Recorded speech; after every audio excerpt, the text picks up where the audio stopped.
تین ایسے آدمی ہیں جن سے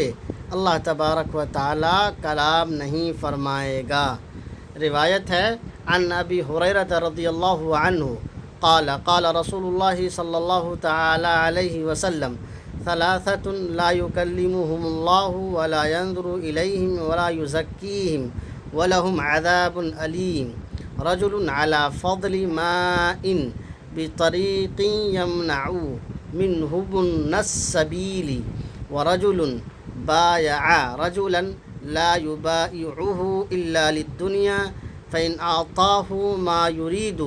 وفى له وإلا لم يفي له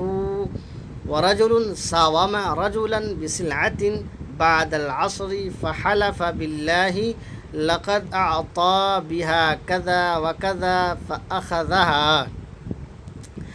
حضرت ابو ہریرہ رضی اللہ تعالیٰ عنہ نے بیان کیا کہ رسول اللہ صلی اللہ تعالیٰ علیہ وسلم نے فرمایا،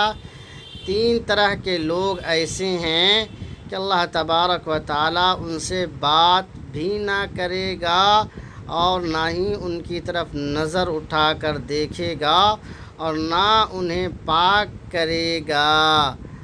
بلکہ انہیں سخت ترین عذاب دیا جائے گا۔ ایک وہ شخص ہو جو سفر میں ضرورت سے زیادہ پانی لے جا رہا ہے اور کسی مسافر کو نہ دے۔ دوسرا وہ شخص ہے جو کسی سے بیعت کرے اور صرف دنیا کے لیے بیعت کرے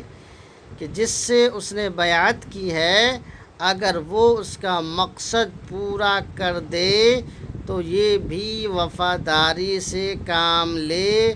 ورنہ اس کے ساتھ بیعت و عہد کے خلاف کرے۔ تیسرا وہ شخص جو کسی سے عصر کے بعد کسی سامان کا بھاؤ تاؤ کرے اور اللہ کی قسم کھا لے کہ اسے اس کا اتنا روپیے مل رہا تھا اور خریدار اس سامان کو لے حالانکہ وہ شخص جھوٹا ہے، تو ایسے تین شخص پر نبی کریم صلی اللہ علیہ وسلم نے فرمایا کہ اللہ تبارک و تعالیٰ بروز قیامت نہ ہی ان کی طرف نظر کرم فرمائے گا، نہ ہی ان سے بات کرے گا اور نہ ہی ان کا تزکیہ نفس کرے گا، بلکہ ان کے لیے دردناک عذاب ہے۔ تو ہمیں جھوٹ بات سے یا جھوٹی قسم کھانے سے بھی پرہیز کرنا ہے۔